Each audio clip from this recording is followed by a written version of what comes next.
The autumn rain drummed relentlessly against the windows of the small diner on Vine Street in Cincinnati, Ohio. Pete Rose sat hunched over a cup of black coffee that had long since gone cold, his weathered hands wrapped around the ceramic mug as if it were the last solid thing in his crumbling world. The morning newspaper lay folded beside his elbow, its headlines still visible despite his attempts to ignore it.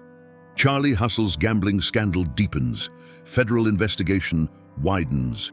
At 62, Pete Rose looked every bit his age, and then some. The famous boyish grin that had charmed baseball fans for decades was nowhere to be found, replaced by deep lines of worry and exhaustion that mapped the geography of his recent troubles. His graying hair, once meticulously styled for television appearances and autograph signings, now hung limp and unkempt. The crisp polo shirts and designer jackets had been replaced by a faded Cincinnati Reds t-shirt that had seen better days. "More coffee, Pete?" asked Martha, the 60-something waitress who had been serving him his morning ritual for the past 3 weeks. Her voice carried the kind of gentle concern reserved for wounded animals and broken men. "Thanks, Martha." His voice came out as barely more than a whisper, gravelly from too many sleepless nights and too many cigarettes. She poured the steaming liquid, her movements deliberate and careful, as if afraid that any sudden motion might shatter what remained of the man who had once been Cincinnati's golden boy. The diner was nearly empty at this hour, 6:30 a.m. on a Tuesday morning in October 2004. Just Pete, an elderly man reading the sports section 2 booths over, and a young couple sharing pancakes and whispered conversations about their future. Normal people living normal lives, Pete thought bitterly.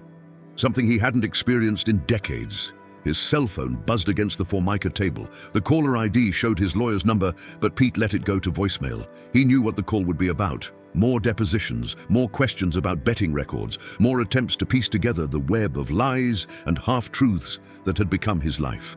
The federal prosecutors were closing in, and everyone in Cincinnati seemed to know it. "You know," Martha said, wiping down the adjacent table with more attention than it required, "my pastor was just talking about you on Sunday." Pete's head snapped up, his eyes immediately defensive. "What about?" Martha's expression remained gentle, but there was something else there.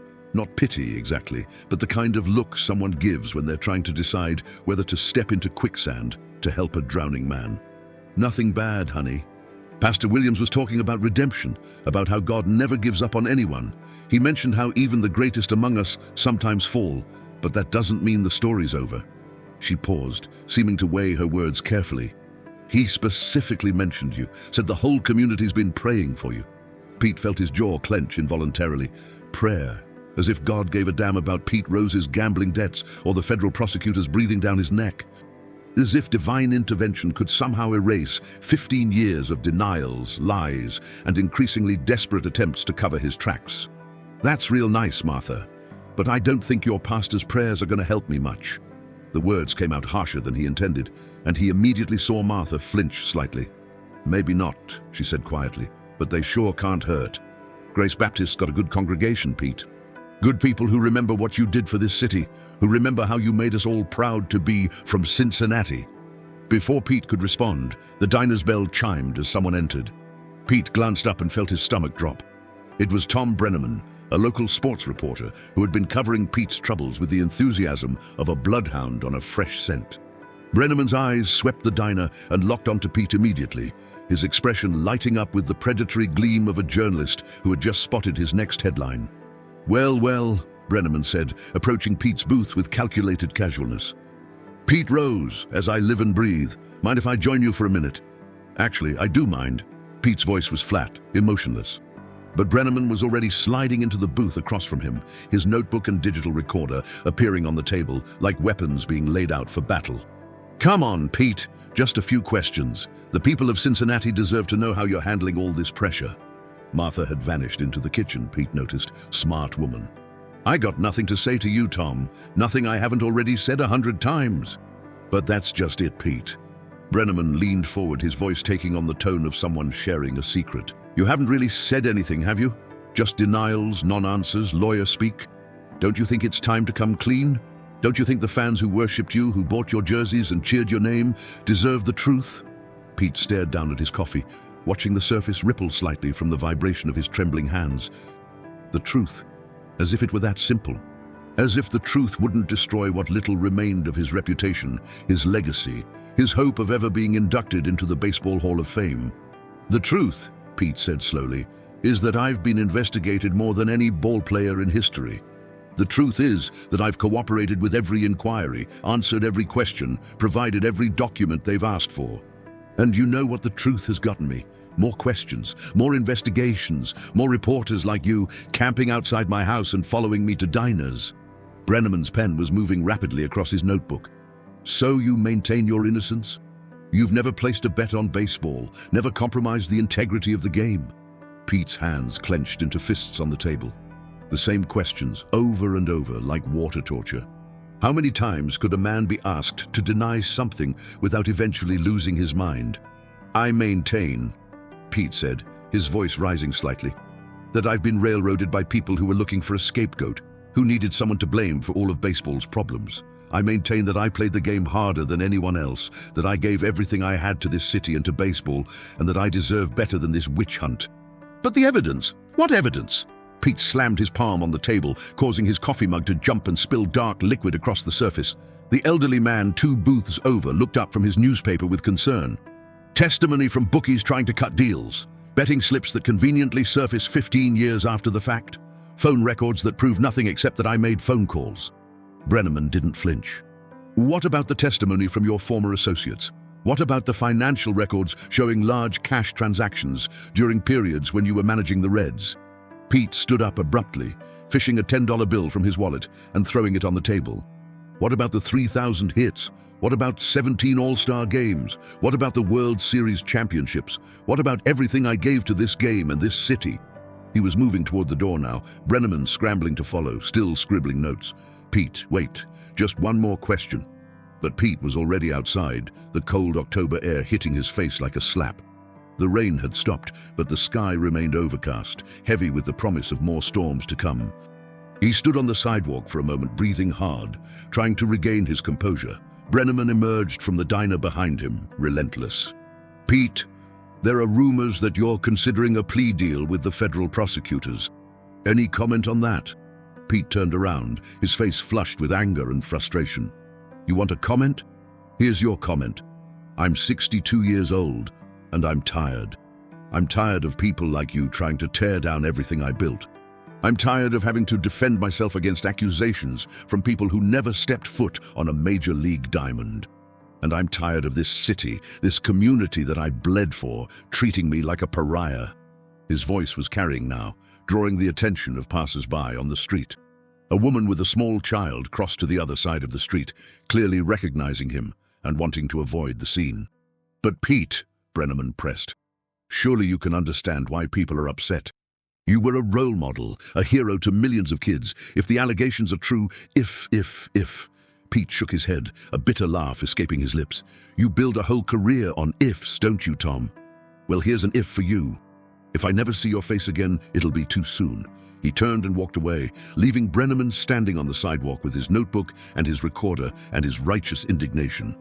Pete's pickup truck was parked around the corner, a 15-year-old Ford that had seen better days. Like everything else in his life, Pete thought grimly. As he drove through the familiar streets of Cincinnati, Pete couldn't shake Martha's words about Grace Baptist Church and their prayers for him. It had been years since he'd set foot in a church, not since his mother's funeral, really. Betty Rose had been a devout woman, a regular churchgoer who had raised Pete to believe in God and redemption and the power of prayer. She would have been devastated by what her son had become, by the scandal and shame that now surrounded his name. The neighborhood around Grace Baptist was middle class, working class really, the kind of area where people went to church on Sunday and coached Little League on Saturday and believed that hard work and faith could overcome any obstacle. Pete had grown up in a neighborhood just like this one, before the fame and money had lifted him into a different world entirely. He slowed the truck as he passed the church. It was a modest brick building with a simple white steeple, the kind of church where his mother would have felt at home. A sign out front announced Sunday's sermon topic, forgiveness and second chances. Pete snorted and accelerated away. Forgiveness, as if it were that easy. As if saying you're sorry could erase 15 years of lies, could restore a reputation that had taken a lifetime to build. as if the people of Cincinnati, the fans who had once chanted his name, could simply forgive and forget the fact that their hero might have been a fraud all along. His phone rang again. This time it was his ex-wife Carol, probably calling about their son Tyler's college tuition. Another reminder of how his problems were affecting everyone around him.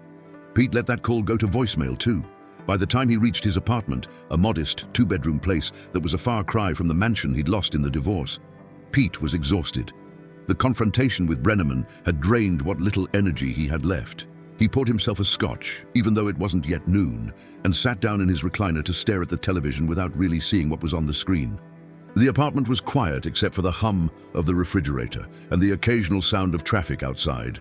No teammates stopping by, no agents calling with endorsement deals, no fans asking for autographs, just silence and the weight of his own thoughts. Martha's words echoed in his mind. Good people who remember what you did for this city, who remember how you made us all proud to be from Cincinnati.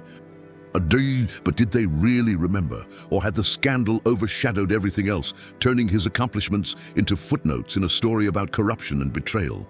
Pete closed his eyes and tried to remember what it had felt like to be loved by an entire city, to be the guy who hustled to first base on walks, who dove headfirst into bases, who played every game like it was Game 7 of the World Series. Charlie Hustle, they had called him, the hit king. The embodiment of everything that was good and pure about baseball. When had it all started to go wrong? Pete couldn't pinpoint an exact moment, but he knew it had something to do with the loneliness that came after retirement, the void that opened up when the cheering stopped and the cameras moved on to younger players. Gambling had filled that void, at least initially. The action, the risk, the adrenaline rush of having something on the line. It had been a poor substitute for the thrill of competition, but it had been something. The scotch was warm in his throat, familiar and comforting. Outside, Cincinnati was going about its business. People working, families having lunch, kids in school learning about math and science and maybe even baseball history. A normal Tuesday in a normal city, while Pete Rose sat alone in his apartment, wondering how the hell he was going to get through the rest of his life. Tomorrow, there would be more lawyers, more questions, more reporters like Tom Brenneman trying to corner him in diners and parking lots. Tomorrow, there would be more whispers and stares and people crossing the street to avoid him. Tomorrow, there would be more of the same isolation and shame that had become his constant companions. But tonight, Pete thought as he poured another scotch, tonight he would try to remember what it felt like to be a hero, even if that memory was all he had left.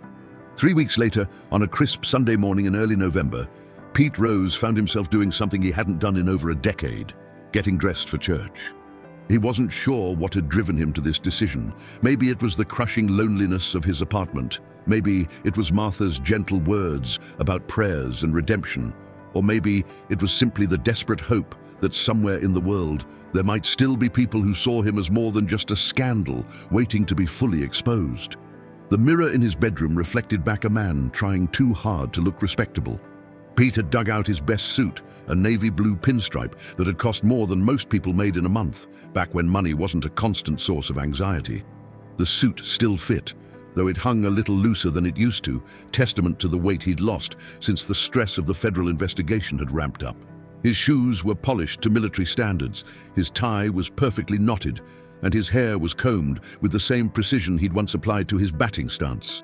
Despite his outward appearance, Pete's hands shook slightly as he adjusted his tie for the third time. Going to Grace Baptist wasn't just about attending a church service. It was about walking into a room full of people who knew exactly who he was and what he was accused of. It was about facing the judgment of the community that had once worshipped him. The drive to the church took 15 minutes through neighborhoods that Pete knew like the back of his hand. These were the streets where he'd first learned to play ball, where he'd signed his first autographs, where people had once honked their horns and waved when they recognized his car. Now, the same streets felt like a gauntlet of potential recognition and humiliation. Grace Baptist Church sat on Elm Street, surrounded by modest single-family homes with well-maintained lawns and American flags hanging from front porches. Pete parked his pickup truck across the street, noting that he was probably driving the oldest vehicle in the area. BMWs, Mercedes, and late model SUVs filled the church parking lot. Apparently the congregation was doing well financially, which somehow made Pete feel even more out of place. He sat in his truck for 10 minutes, watching people stream into the church. Families with young children, Elderly couples walking arm in arm, teenagers who looked like they'd been dragged there against their will. Normal people living normal lives, Pete thought again. When was the last time he'd felt normal? "Come on, Rose," he muttered to himself. "You face down Nolan Ryan and Randy Johnson. You can handle a church service." But as he climbed out of the truck and crossed the street, Pete's heart was pounding harder than it ever had in the batter's box. At least in baseball, he'd known the rules. Here, he was operating in completely unfamiliar territory. The church lobby was buzzing with pre-service conversation, coffee was being served from a table near the entrance, and people were gathered in small groups, catching up on the week's events. Pete hesitated at the door, suddenly uncertain about his decision to come. "Pete Rose?" The voice belonged to a woman in her 50s, well-dressed and perfectly coiffed, with the kind of smile that didn't quite reach her eyes. "I'm Barbara Jenkins. I chair the church's social committee." Pete forced a smile and extended his hand. "Nice to meet you, Mrs. Jenkins." Her handshake was brief and formal, and Pete noticed that she wiped her palm on her skirt afterward, a gesture so subtle that he almost missed it. Almost. "We don't see many celebrities at Grace Baptist," she said, the word celebrities carrying just enough emphasis to suggest that she was using it ironically. Before Pete could respond, Barbara was joined by two other women, both of whom looked at Pete with expressions ranging from curiosity to barely concealed disapproval. Their conversation died as they approached, creating an awkward silence that seemed to stretch for an eternity. "Ladies," Barbara said, "I'd like you to meet Pete Rose." "Mr. Rose, this is Janet Morrison and Susan Walsh." More forced handshakes, more strained smiles. Pete was beginning to feel like an exotic animal on display at the zoo. "So," Janet Morrison said, her voice carrying the sharp edge of someone who'd clearly been discussing this moment before approaching, "what brings you to Grace Baptist? Are you seeking something?" The question hung in the air with all the subtlety of a hanging curveball. Pete knew exactly what she was really asking.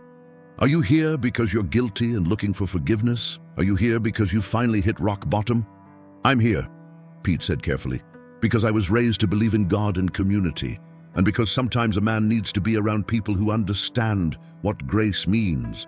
Susan Walsh made a small sound that might have been a sniff of derision. "Grace is earned, Mr. Rose.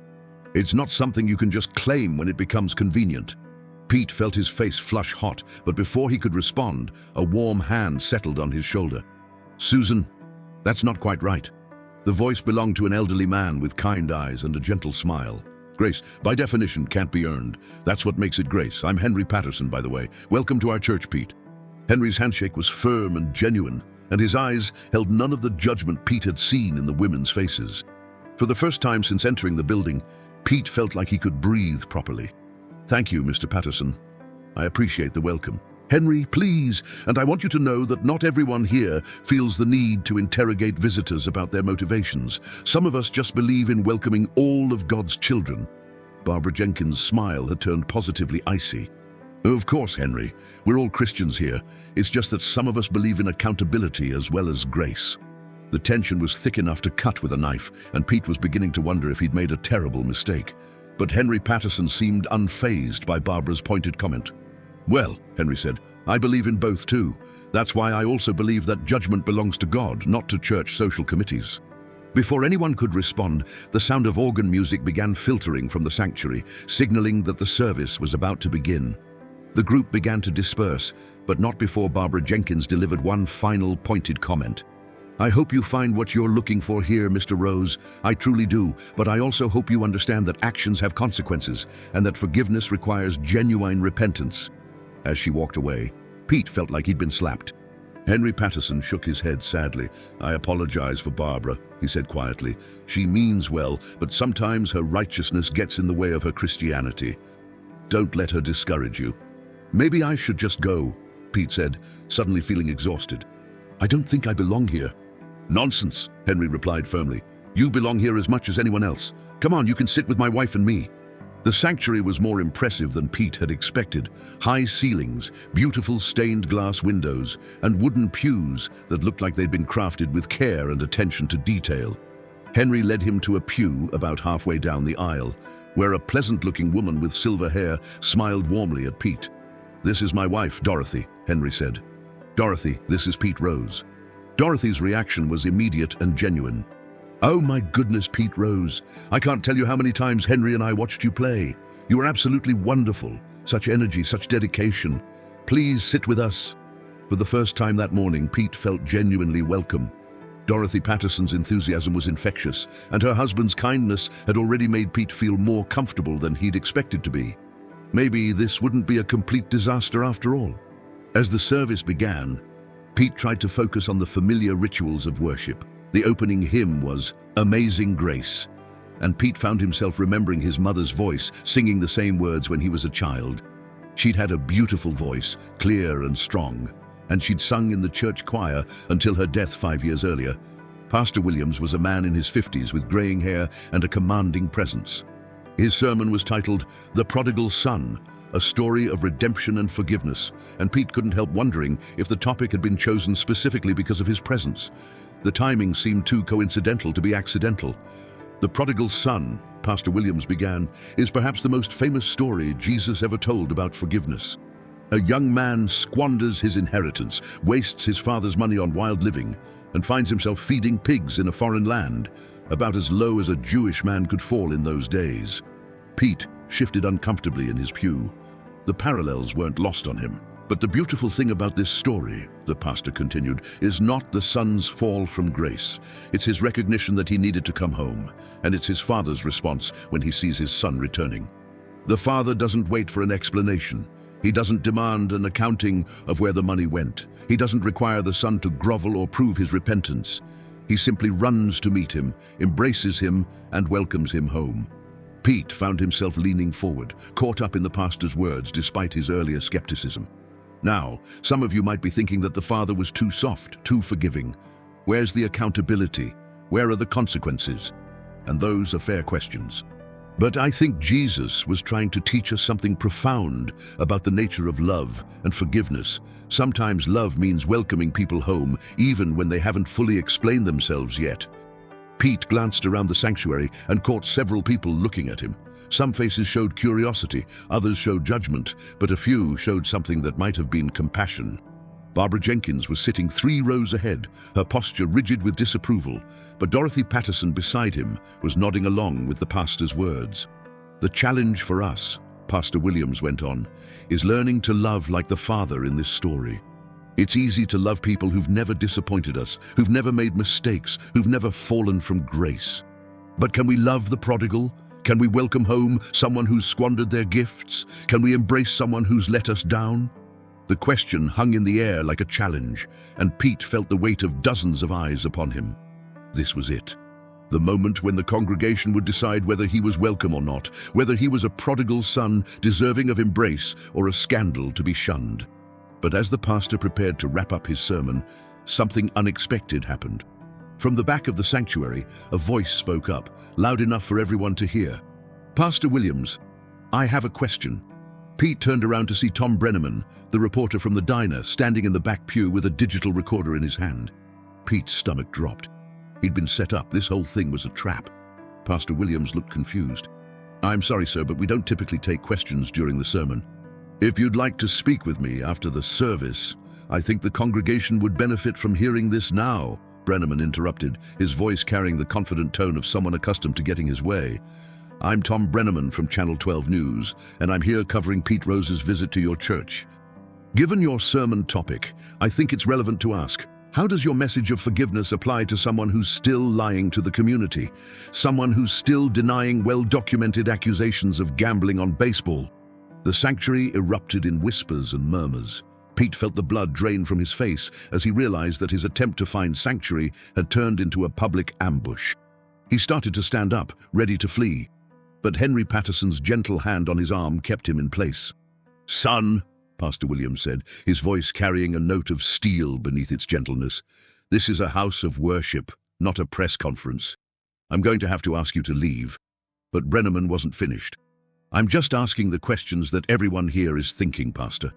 How can you talk about forgiveness and redemption when the person you're talking about hasn't even admitted he's done anything wrong?" The murmurs were getting louder now, and Pete could feel the hostile energy building in the room.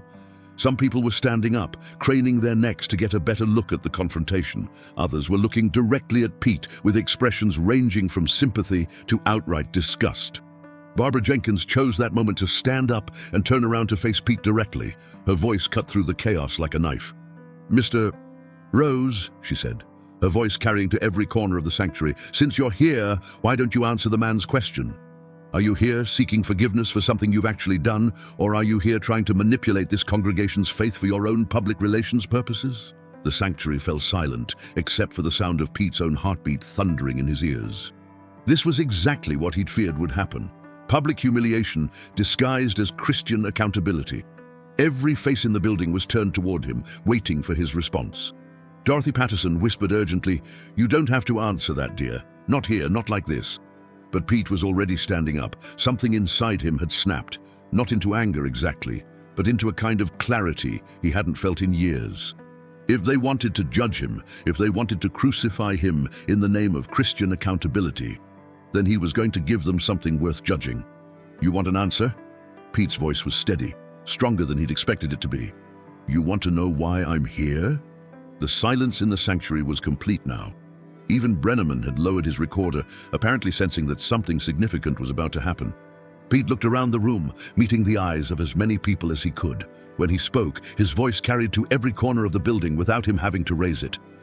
"I'm here," Pete said, "because I'm a broken man who's made mistakes I can't undo.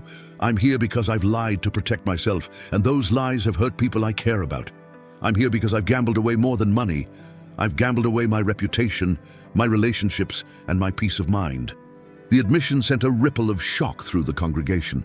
This wasn't what anyone had expected, not the denial they'd grown accustomed to, not the lawyer speak they'd heard in interviews, but something raw and honest and painful. "But mostly," Pete continued, his voice beginning to crack with emotion, "I'm here because I'm tired of carrying this burden alone. I'm tired of pretending I'm something I'm not, tired of defending the indefensible, tired of living in a prison of my own making." Barbara Jenkins looked stunned, as if she'd been expecting a fight and instead had been handed a surrender. Brenneman was fumbling with his recorder, trying to capture what was clearly going to be a major story. "I don't know if I deserve forgiveness," Pete said, his voice now barely above a whisper, but still carrying in the hushed sanctuary. "I don't know if I'll ever be able to make amends for what I've done. But I know I can't keep pretending that I haven't done anything wrong. I know I can't keep living this lie." He sat down heavily, suddenly drained of energy, feeling like he'd just run a marathon. The sanctuary remained silent for what felt like an eternity, and Pete prepared himself for the inevitable rush of condemnation, the surge of righteous anger from people who'd been waiting years for this moment. Instead, something extraordinary happened. From somewhere in the middle of the sanctuary, a single person began to clap. Slow, rhythmic, deliberate applause. Pete looked up to see an elderly man he didn't recognize standing and applauding. Within seconds, another person joined him, then another, until a significant portion of the congregation was on their feet, applauding. Not everyone, certainly. Barbara Jenkins remained seated with her arms crossed, her face a mask of disapproval. Tom Brenneman looked confused, as if he'd expected a very different kind of story.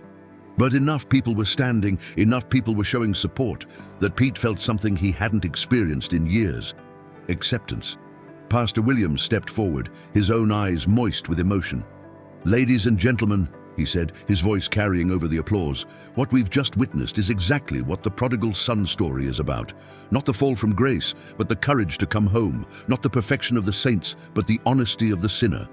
As the applause gradually died down and people began to take their seats, Pete felt Henry Patterson's hand on his shoulder again.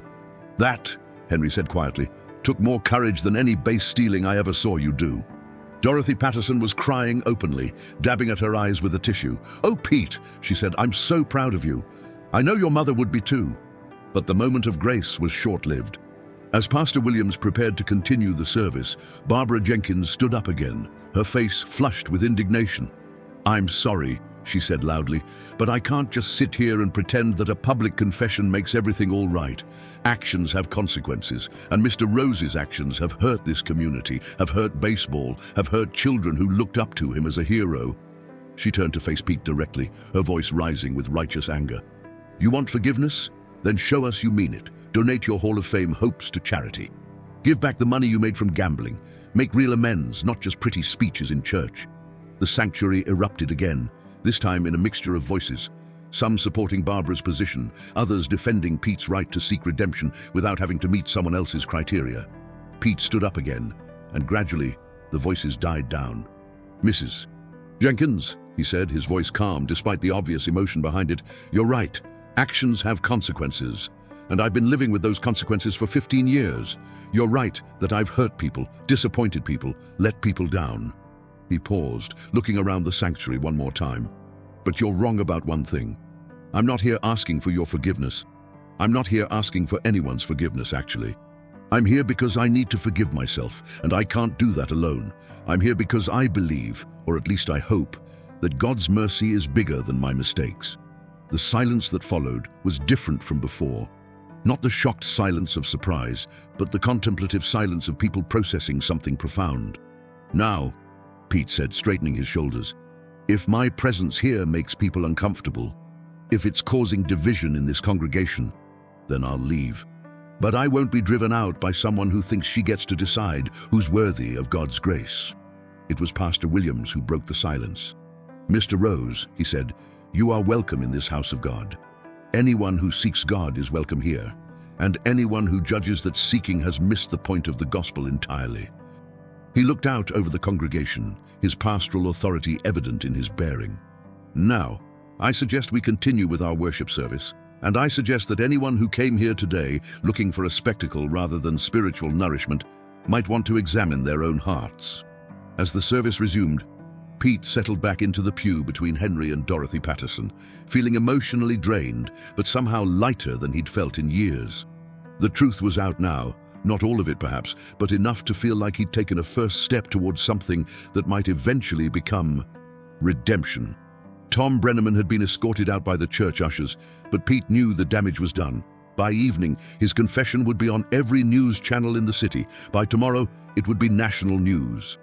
There was no taking it back now, no returning to the careful denials and legal maneuvering that had defined his life for the past decade and a half.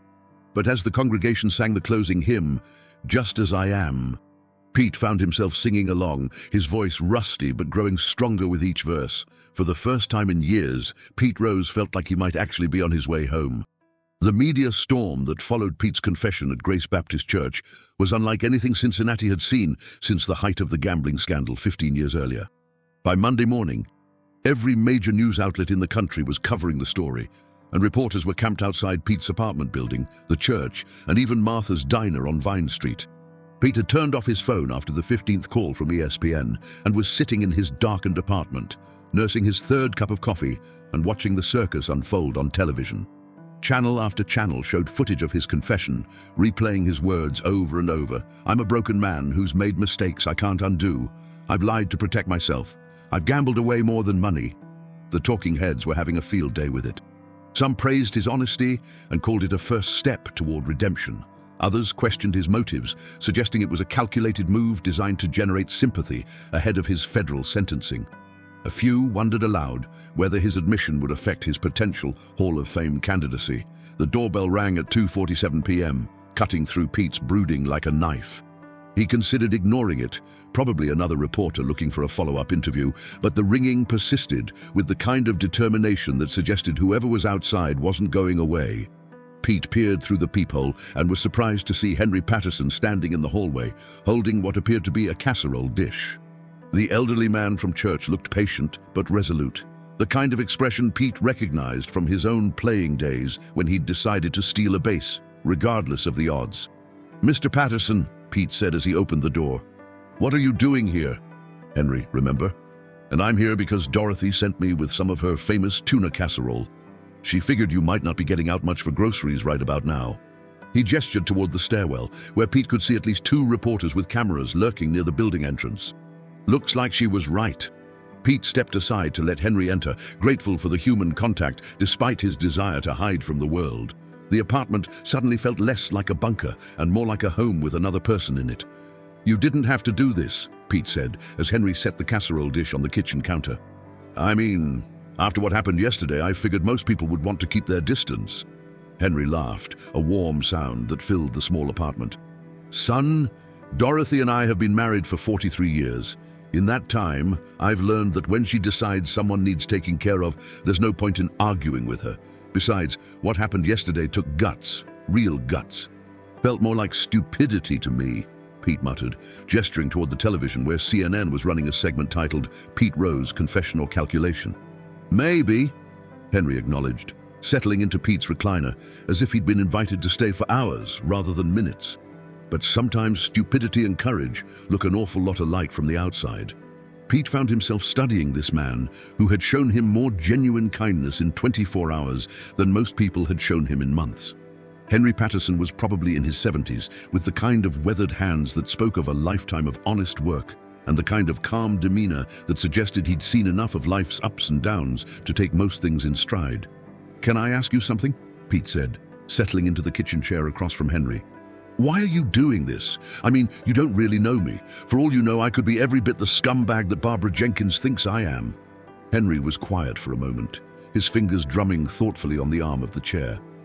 When he spoke, his voice carried the weight of personal experience. 15 years ago, my son Michael got caught embezzling money from the bank where he worked.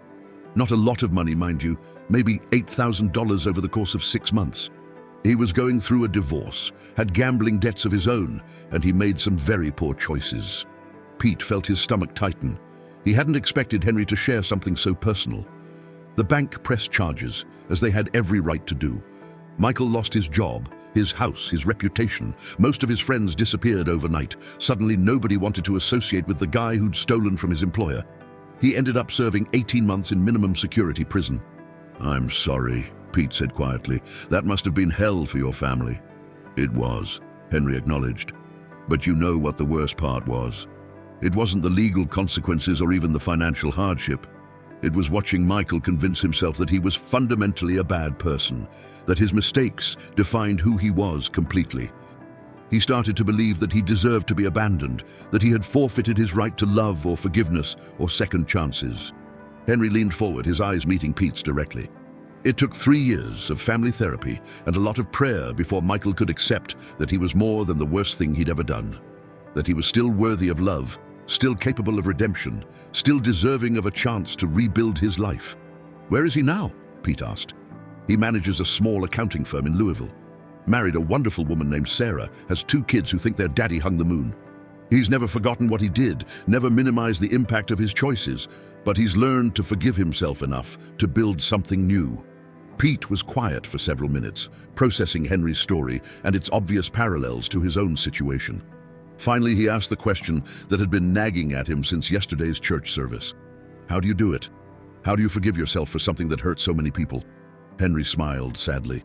"I wish I had an easy answer for you, Pete. But the truth is, it's a daily choice. Some days are easier than others. Some days you wake up and the guilt feels fresh as ever. But eventually, you start to understand that staying stuck in shame doesn't help anyone. Not the people you hurt, not the people who love you, and certainly not yourself." Before Pete could respond, his doorbell rang again. This time, when he looked through the peephole, he saw Dorothy Patterson standing in the hallway with a younger woman Pete didn't recognize.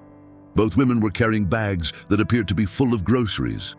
"Reinforcements," Henry said with a grin when Pete told him who was at the door. Pete opened the door to find Dorothy beaming at him with the kind of maternal warmth he hadn't experienced since his own mother's death. "Pete, dear, I hope you don't mind the intrusion. I brought my daughter-in-law, Sarah. You remember Michael's wife? She insisted on coming along when she heard we were visiting you." Sarah Patterson was probably in her mid-30s, with kind eyes and the sort of genuine smile that immediately put Pete at ease. She extended her hand without any of the hesitation he'd grown accustomed to from strangers.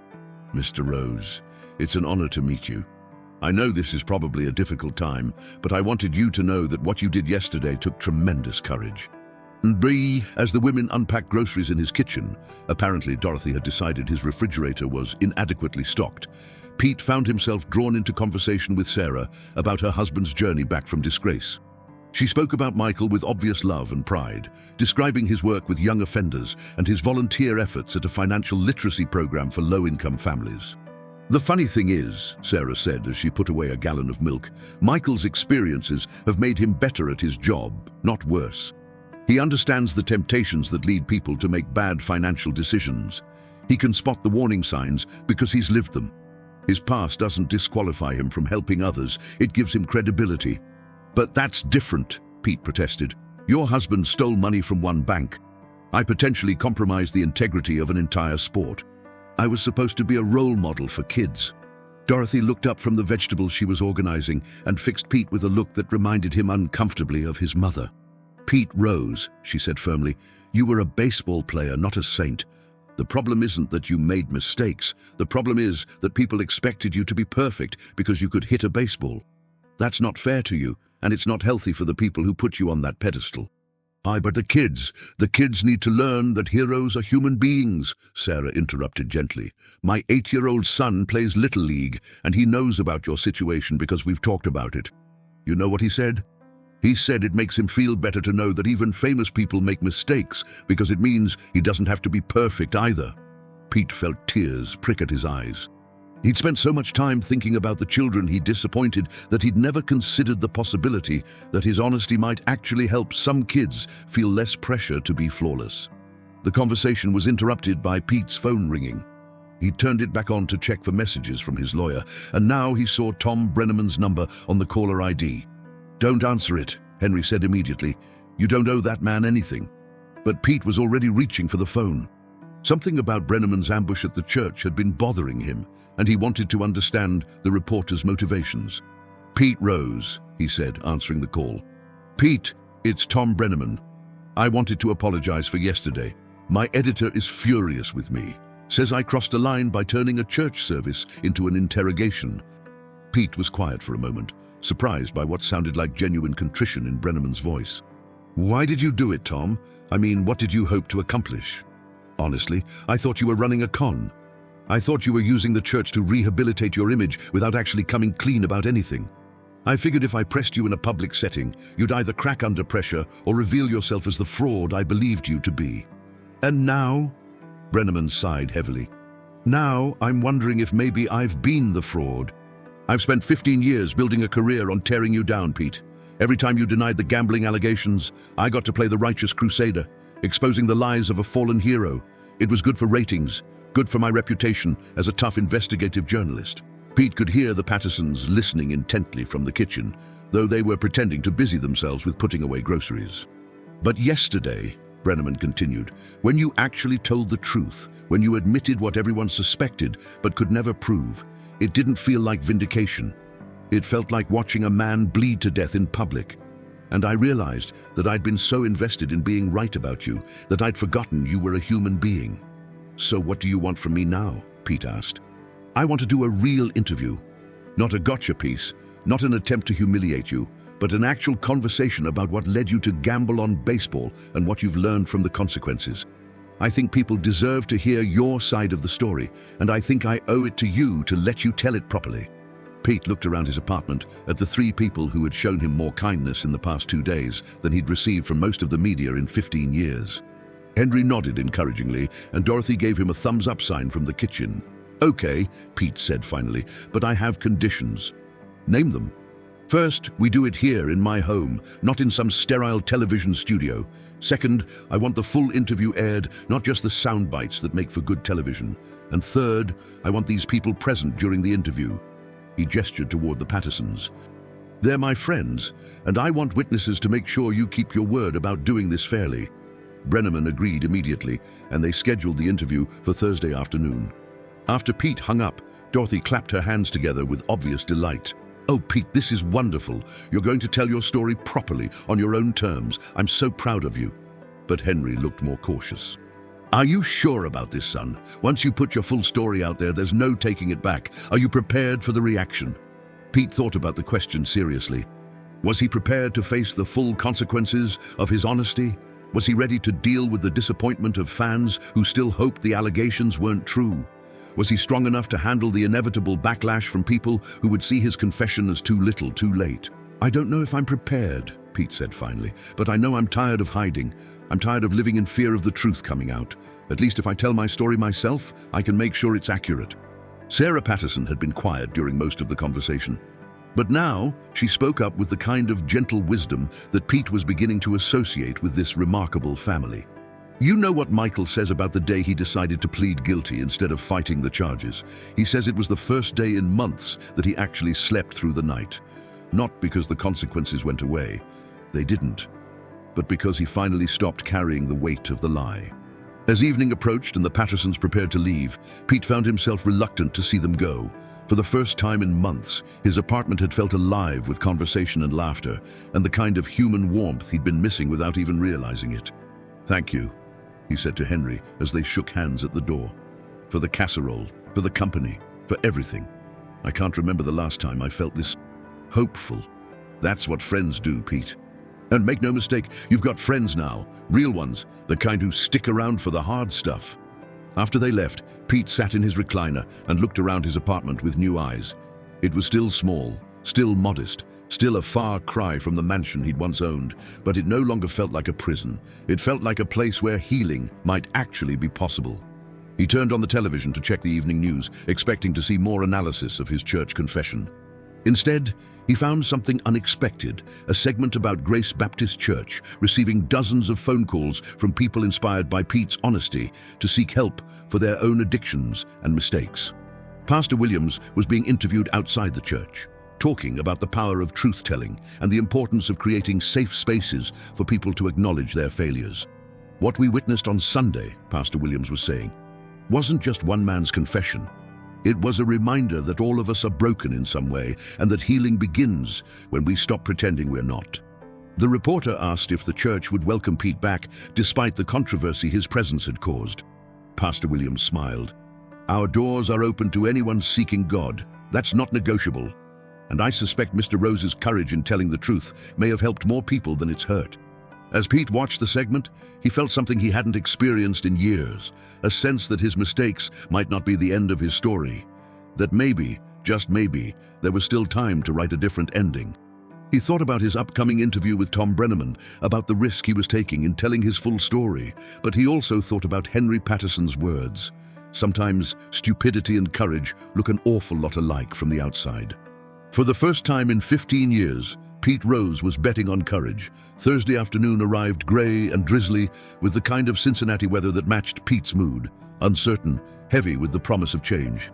He'd spent 3 days preparing for Tom Brenneman's interview, writing notes, practicing answers to the questions he knew would come, and trying to steel himself for the moment when there would be no more secrets, no more carefully crafted denials, no more room to hide behind lawyers and technicalities. The Pattersons had arrived an hour early, Dorothy carrying yet another casserole, and Henry bearing a thermos of what he claimed was courage in a cup. Coffee spiked with just enough Irish whiskey to calm the nerves without impairing the judgment. Sarah had come too, along with Michael Patterson, whom Pete was meeting for the first time. Michael was a quiet man in his early 40s with gentle eyes and the kind of careful demeanor Pete recognized in people who had learned to think twice before speaking. His handshake was firm, but not aggressive, and when he looked at Pete, there was no judgment in his expression, just the quiet understanding of someone who had walked a similar path. "I wanted to thank you," Michael said as they sat in Pete's small living room, waiting for Brenneman to arrive. "What you did on Sunday, admitting your mistakes in public like that, it's given me the courage to be more open about my own past. I've been thinking about volunteering to speak at addiction recovery meetings, sharing my story with people who might benefit from hearing it. That's a good thing to do," Pete replied, though he wasn't sure he meant it. The thought of repeatedly reliving his worst moments in front of strangers seemed more like punishment than redemption. As if reading his thoughts, Michael smiled. "I know it sounds terrifying, but I've learned that secrets lose their power when you drag them into the light. The shame only has control over you as long as you're trying to hide from it."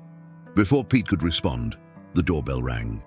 Tom Brenneman stood in the hallway with a small camera crew. Just 2 people, as he'd promised, not the circus of reporters and technicians Pete had feared. Brenneman himself looked different somehow, less predatory and more professional, as if Sunday's church encounter had changed something fundamental in his approach. "Pete," Brenneman said, extending his hand. "Thank you for agreeing to do this. I know it can't be easy." They spent 20 minutes setting up equipment and arranging furniture to create an intimate interview setting. Pete had insisted that the Pattersons be visible in the shot, wanting viewers to see that he had people in his corner, that he wasn't completely alone in facing his demons. When the cameras finally rolled, Brenneman's first question was surprisingly gentle. "Pete, you've spent 15 years denying that you bet on baseball while you were managing the Cincinnati Reds. On Sunday, at Grace Baptist Church, you seem to acknowledge that you had, in fact, been lying about this. Can you tell us what changed? Pete took a deep breath, feeling the weight of 15 years of deception settling on his shoulders, like a heavy coat he was finally ready to take off. What changed, Tom, was that I got tired of being afraid. I got tired of waking up every morning wondering if this would be the day someone found the smoking gun that would destroy what was left of my reputation. I got tired of living with the constant anxiety of maintaining a lie that was eating me alive from the inside. So you did bet on baseball while you were managing? Yes. The word came out clear and strong, without hesitation. I bet on baseball games, including games involving the Cincinnati Reds between 1985 and 1987. The admission hung in the air like a physical presence. Pete could see Brenneman processing the magnitude of what he'd just heard. The confession that baseball officials and federal investigators had been trying to extract for a decade and a half. How much money are we talking about, Pete? On any given day? Maybe $2,000, sometimes as much as $5,000 over the course of those years? I honestly don't know. Hundreds of thousands, maybe more. I wasn't keeping careful records. That was part of the problem. And you were betting on Reds games specifically? Yes, always for them to win. Never against them, but yes, I was betting on my own team. Brenneman leaned forward slightly. Pete, you understand what you're admitting here? You're acknowledging that you violated one of the most fundamental rules in baseball, the rule that's posted in every major league clubhouse. Any player or manager who bets on games shall be permanently ineligible. I understand exactly what I'm admitting, Pete replied, his voice steady despite the earthquake happening in his chest. I understand that I broke the most sacred rule in baseball. I understand that I betrayed the trust of the fans, the players, the organization, and the game itself. And I understand that there are consequences for that betrayal. Why, Pete? You were already wealthy, already famous. You had achieved everything a baseball player could hope to achieve. Why risk it all for gambling? This was the question Pete had been dreading, not because he didn't know the answer, but because the answer revealed just how far he had fallen from the hero he'd once been. Because I was addicted, he said quietly. I know that sounds like an excuse, and maybe it is, but it's also the truth. Gambling gave me the same rush I used to get from playing baseball. The adrenaline, the competition, the feeling that I was in control of the outcome. When I retired from playing, there was this huge hole in my life where that excitement used to be.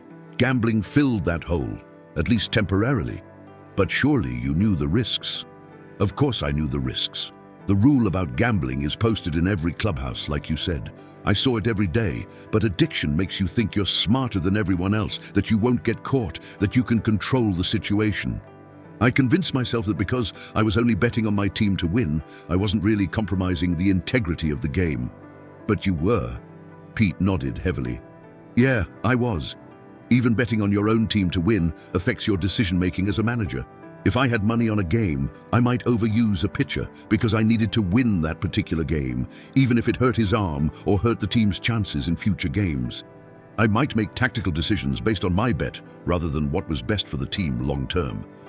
From the corner of his eye, Pete could see Dorothy Patterson dabbing at her eyes with a tissue. Henry was sitting forward in his chair, his face grave but supportive.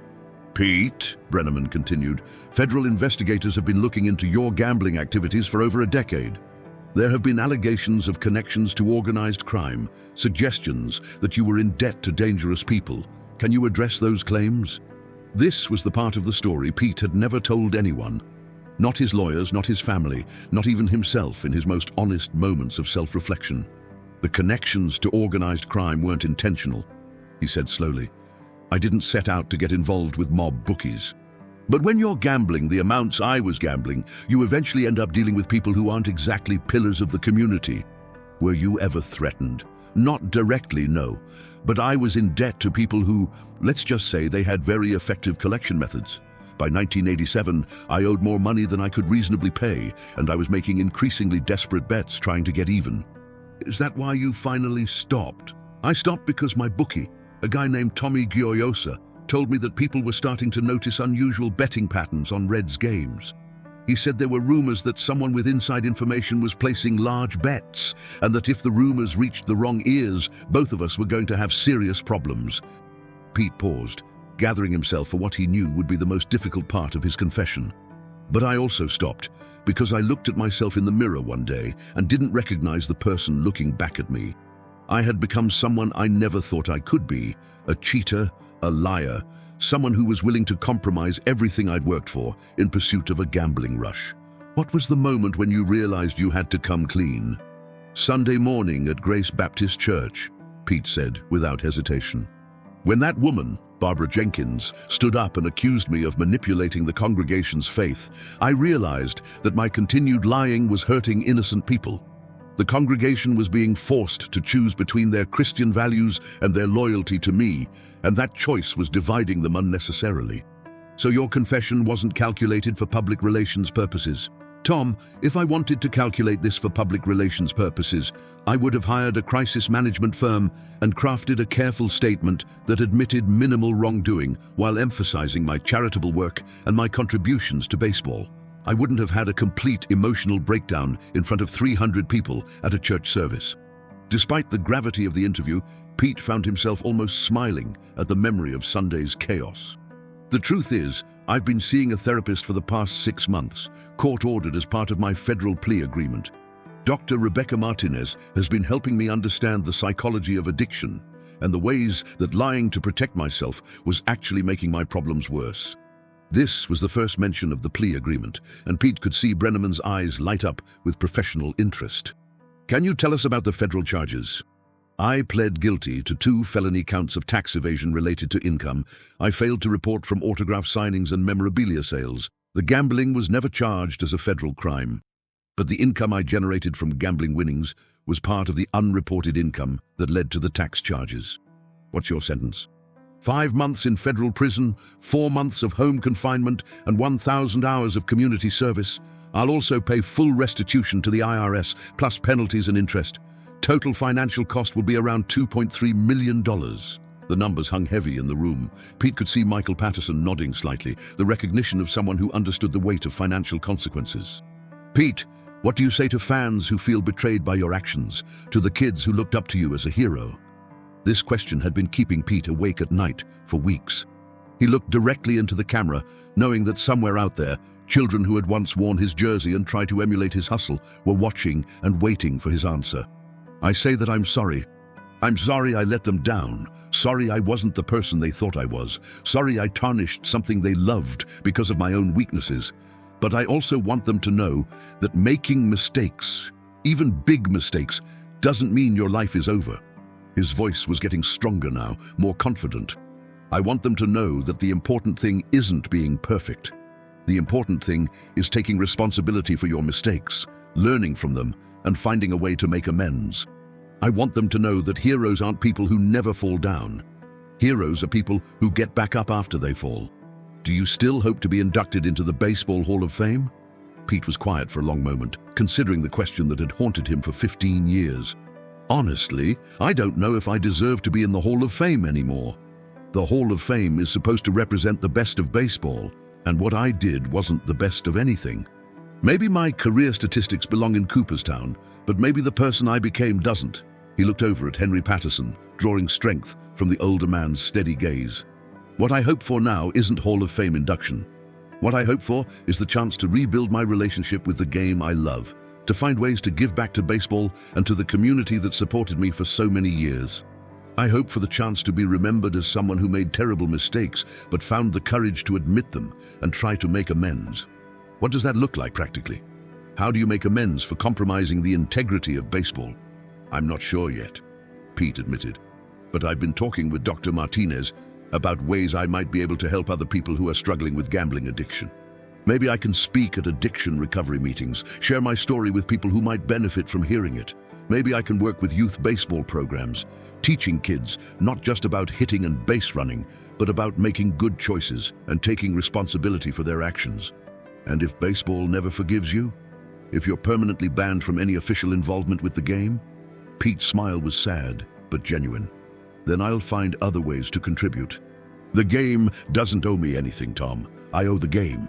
I owe it my honesty, my accountability, and whatever efforts I can make to repair the damage I've caused. As the interview wound down, Brenneman asked one final question.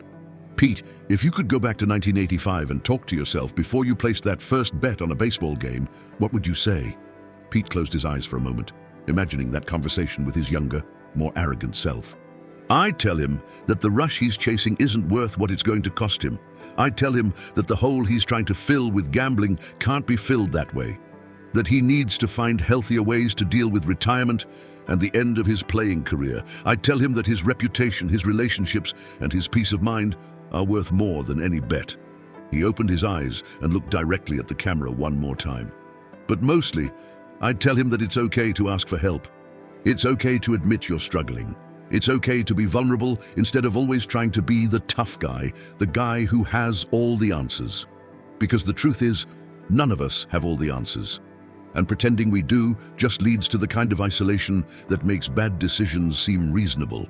After the cameras stopped rolling, the apartment fell into a contemplative silence. Pete felt simultaneously drained and energized, like he'd just played the most important game of his career.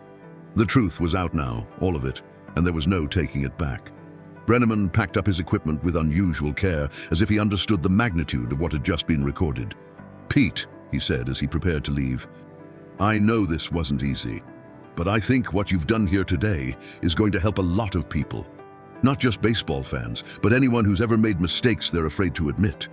After Brenneman and his crew left, Pete sat with the Patterson family in his living room, feeling the weight of what he'd just done settling over him like a blanket. How do you feel? Dorothy asked gently. Scared, Pete admitted, relieved, exhausted. I don't know what happens next. What happens next, Henry said firmly, is that you keep putting one foot in front of the other. You've done the hardest part, Pete. You've told the truth. Now you get to find out what redemption actually looks like. As the Patterson family prepared to leave, Sarah gave Pete a hug that reminded him powerfully of his mother. You know what I admired most about what you said today? She asked. What's that? You didn't try to minimize what you did. You didn't blame anyone else. You just took responsibility and talked about making amends. That's what real accountability looks like. After they left, Pete poured himself a scotch and sat in his recliner, staring out at the Cincinnati skyline. Tomorrow, his interview would air on television stations across the country. His confession would be dissected and analyzed by every sports commentator in America. His legacy would be forever changed, but for the first time in 15 years, Pete Rose felt free. The truth, as it turned out, really could set you free, even when it hurt like hell. 6 months after the interview aired, Pete Rose's life had changed in ways he never could have anticipated. The initial media firestorm had been as intense as expected. Cable news programs debated the sincerity of his confession. Sports radio hosts argued about whether his admission changed anything, and social media exploded with reactions ranging from forgiveness to fury. But something unexpected had emerged from the chaos. Pete had become a reluctant spokesperson for the power of radical honesty. It was a warm spring morning in April when Pete pulled his pickup truck into the parking lot of the Hamilton County Community Center, where he was scheduled to speak at a Gamblers Anonymous meeting. These speaking engagements had become a regular part of his life since completing his federal prison sentence 2 months earlier. The 5 months in minimum security prison had been difficult but transformative. Forced sobriety from gambling, mandatory addiction counseling, and countless hours of reflection had given Pete a clearer picture of who he wanted to become in whatever remained of his life. Inside the community center, about 30 people sat in a circle of folding chairs. They were a diverse group, men and women, young and old, representing every demographic Pete could imagine. What they shared was the hollow-eyed look of people who had gambled away more than they could afford to lose, and the tentative hope of people trying to rebuild their lives one day at a time. Hi everyone, Pete said as he took his seat in the circle. I'm Pete, and I'm a gambling addict. The ritual phrase still felt strange in his mouth, but Dr. Martinez had insisted that owning his addiction publicly was crucial to his recovery. Over the past 6 months, Pete had learned to find strength in the vulnerability of admitting his powerlessness over gambling. Some of you probably recognize me from television or newspapers, Pete continued. I used to play baseball, and I used to lie about my gambling problem. Both of those things are in the past now. What matters is that I'm here today, 93 days clean, trying to figure out how to live without betting on anything. Edie, He spent the next hour sharing his story with the group, not the sanitized version he'd told reporters for 15 years, but the raw, painful truth about how gambling had consumed his life. He talked about the sleepless nights, the desperate bets to chase losses, the isolation that came from living a double life. But he also talked about the unexpected gifts that had come from hitting rock bottom, the friends who had remained loyal, the community that had embraced him despite his failures, and the strange peace that came from having no secrets left to protect. After the meeting, a young woman approached him hesitantly. She couldn't have been more than 25, with the kind of nervous energy Pete recognized in people fighting to stay clean. "Mr. Rose," she said quietly, "I just wanted to thank you.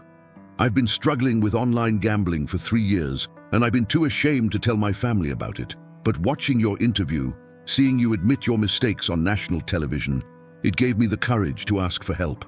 Pete felt tears prick at his eyes. These conversations happened regularly now. People who had found strength in his public confession, who had been inspired by his honesty to seek treatment for their own addictions. It wasn't the kind of legacy he'd planned when he was chasing base hits and breaking records, but it was meaningful in ways his baseball achievements had never been. "What's your name?" Pete asked. "Jessica. I'm a kindergarten teacher, and I almost lost my job because I was using the school's computer to place bets during lunch breaks." "How long have you been clean?" 47 days, Jessica said with quiet pride. "That's outstanding. The first 100 days are the hardest. Are you working the steps?" "I'm trying. It's scary, you know, admitting that I've lied to everyone I care about." Pete nodded. "The 4th step is brutal. That fearless moral inventory of all the people you've hurt. But it's also liberating.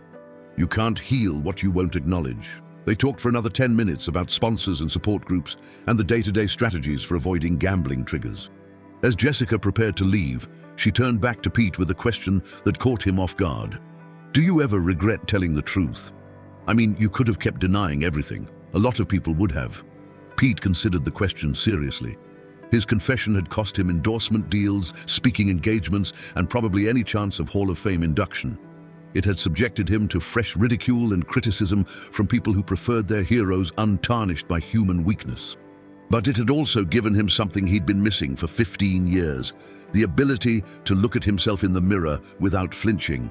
"No," he said finally, "I don't regret it. Living with the truth is hard, but living with lies is harder. At least now when people judge me, they're judging the real me, not some false version I constructed to protect my reputation." After leaving the community center, Pete drove across town to Grace Baptist Church, where he was scheduled to meet with Pastor Williams about a new initiative they were developing together. The church had received so many calls from people seeking help with various addictions and personal struggles that they were creating a formal support program, and Pastor Williams had asked Pete to help design the curriculum. The church looked different in the warm spring sunlight, less intimidating than it had on that cold, grey morning 6 months earlier when Pete had first walked through its doors. The same stained glass windows caught the light beautifully, but now they seemed welcoming rather than judgmental. Inside, Pete found Pastor Williams in his office, surrounded by stacks of books about addiction recovery, family therapy, and restorative justice. The pastor looked up as Pete knocked on the open door, his face breaking into a genuine smile. "Pete, come in. I was just reading about the work they're doing at Hazelden with gambling addiction treatment. Fascinating stuff." They spent an hour discussing the proposed program, which would combine traditional 12-step principles with faith-based counseling and community service components. Pete's role would be to share his story with people in early recovery and to help them understand that addiction doesn't discriminate. It can affect anyone, regardless of fame, wealth, or previous achievements. "I have to ask you something," Pastor Williams said as their meeting wound down. "How are you handling the ongoing criticism? I know there are still people who think your confession was too little, too late." Pete leaned back in his chair, thinking about the anonymous letters he still received, the occasional hostile encounters in public, and the sports commentators who insisted his admission was merely a calculated attempt to rehabilitate his image. "Some days it's harder than others," Pete admitted. "But Dr. Martinez taught me something important. I can't control how other people react to my truth. I can only control whether I continue to live honestly. The people who are determined to hate me were going to hate me regardless of what I said or didn't say. The people who are willing to see me as a human being who made mistakes and is trying to do better, those are the relationships worth investing in." Speaking of relationships, Pastor Williams said with a knowing smile, "How are things going with Carol?" Pete's face lit up in a way that would have surprised anyone who remembered the bitter divorce proceedings from 5 years earlier. His relationship with his ex-wife had been one of the unexpected casualties of his public confession. Not because she was angry about his gambling, but because she was finally able to understand the destructive patterns that had contributed to their marriage's failure. "We're taking it slow," Pete said, "going to counseling together, trying to figure out if we can rebuild something healthy from the wreckage of what we had before. It's complicated, there's a lot of hurt to work through, but for the first time in years, we're actually talking honestly about what went wrong." "That's wonderful, Pete. I've been praying for both of you." As Pete prepared to leave, Pastor Williams handed him a letter that had arrived at the church that morning. "This came for you," he said. "It's from a young man in California who saw your interview and wanted you to know how it affected him." Pete opened the letter and found himself reading the words of a 22-year-old college student named David Chen, who had been struggling with sports betting addiction since his freshman year. David wrote that he'd been on the verge of dropping out of school when he saw Pete's television interview, and that Pete's honesty had given him the courage to tell his parents about his gambling problem and seek professional help. "I wanted you to know," David had written, "that your willingness to tell the truth probably saved my life. I was thinking about suicide because I couldn't see any way out of the hole I dug for myself. But seeing someone as successful and famous as you admit to the same struggles I was having made me realize that addiction is a disease, not a moral failing. You showed me that recovery was possible." Pete had to sit down for a moment after reading the letter. These messages arrived regularly now, from addicts in recovery, from family members of gambling addicts, from young people who had found hope in his story of redemption. Each one reminded him why his painful confession had been necessary. That evening, Pete drove to Henry and Dorothy Patterson's house for their weekly dinner together. It had become a cherished ritual. Every Thursday night, Pete joined the Patterson family for a home-cooked meal and conversation that ranged from baseball memories to recovery struggles to plans for the future. Tonight, the entire extended Patterson family was present. Henry and Dorothy, Michael and Sarah, their 2 children, and even Michael's sister Rebecca, who was visiting from Chicago. The dinner table buzzed with the kind of warm, chaotic energy that Pete remembered from his own childhood, before fame and money had changed the dynamics of family gatherings. "Uncle Pete," said 8-year-old Tommy Patterson, Michael's son, who had adopted Pete as an honorary family member, "my coach says you're going to come talk to our Little League team next week. Is that true?" "That's the plan," Pete replied, ruffling Tommy's hair. "Your dad thought it might be good for me to share some stories about the importance of playing fair and being honest." "Are you going to tell them about the gambling stuff?" The table fell silent for a moment. Pete had wondered how to handle questions from children about his past mistakes, and Dr. Martinez had advised him to be age-appropriately honest rather than trying to protect kids from the reality of human fallibility. "I'm going to tell them that even adults make mistakes sometimes," Pete said carefully, "and that when we do make mistakes, the most important thing is to tell the truth about what we did wrong and try to learn from it." Tommy nodded solemnly, apparently satisfied with this answer, and the conversation moved on to other topics. But Pete noticed Sarah Patterson watching him with approval, and later, as they were clearing dishes, she pulled him aside. "You're becoming a really good role model for kids," she said quietly. "Not the perfect hero kind of role model you used to be, but something better, a real human being who's learned from his mistakes and is trying to do better." "I'm not sure I'm any kind of role model," Pete protested. "I'm just a guy trying not to screw up any worse than I already have." "That's exactly what makes you a good role model," Sarah replied.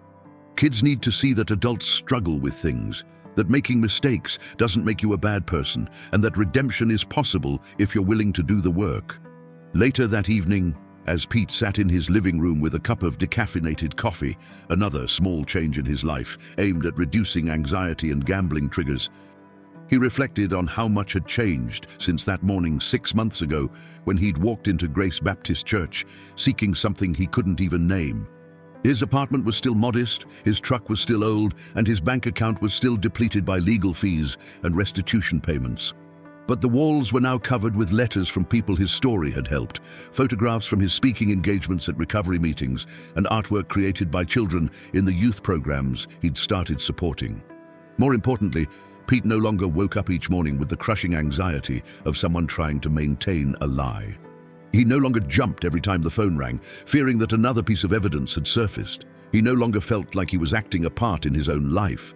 His phone rang, interrupting his thoughts. The caller ID showed Tom Brenneman's number, and Pete answered with curiosity rather than dread. "Pete, it's Tom. I hope I'm not calling too late." "Not at all. What's going on?" "I wanted to give you a heads up about something. The Baseball Writers Association of America is meeting next month to discuss your Hall of Fame eligibility, and there's been some interesting developments." Pete felt his stomach tighten slightly. He'd told himself that Hall of Fame induction was no longer important to him, but the truth was more complicated. He still dreamed about standing on that stage in Cooperstown, being recognized for his contributions to the game he loved. What kind of developments? There's a growing movement among some writers to create a separate category for players whose off-field issues have complicated their legacy. They're calling it something like the Hall of Fame with context, acknowledging both the athletic achievements and the personal failures. What does that mean exactly? It means they would display your statistics, your records, your contributions to the game, but they would also include information about your gambling addiction and the lessons learned from your recovery. Instead of pretending your mistakes didn't happen, they would use them as teaching moments about the importance of integrity and the possibility of redemption. Pete was quiet for a long moment, processing this unexpected development. "How do you feel about that?" Brenneman asked. "Honestly, it sounds perfect," Pete said, surprising himself with how quickly the answer came. "I don't want to be in the Hall of Fame if it means pretending I never made mistakes. But I would be honored to be included if it meant my story, the whole story, including the failures and the recovery, could help people understand that everyone deserves a second chance." After he hung up, Pete sat in his living room for another hour, thinking about legacy and redemption and the strange ways that life could surprise you. 6 months ago, he'd been a man consumed by shame, living in constant fear of exposure, isolated from the community that had once celebrated him. Tonight, he was someone whose greatest failure had become his most important contribution to the world. He thought about Jessica from the Gamblers Anonymous meeting, about David Chen's letter, about all the people who had found courage in his confession. He thought about Henry and Dorothy Patterson's unwavering friendship, about Pastor William's faith in second chances, about his ex-wife's willingness to consider reconciliation.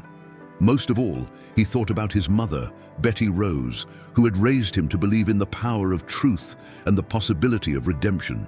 She would have been disappointed by his gambling, devastated by his lies, but Pete was certain she would have been proud of his eventual honesty and his commitment to making amends. As he prepared for bed, Pete performed a ritual he'd developed during his months in federal prison.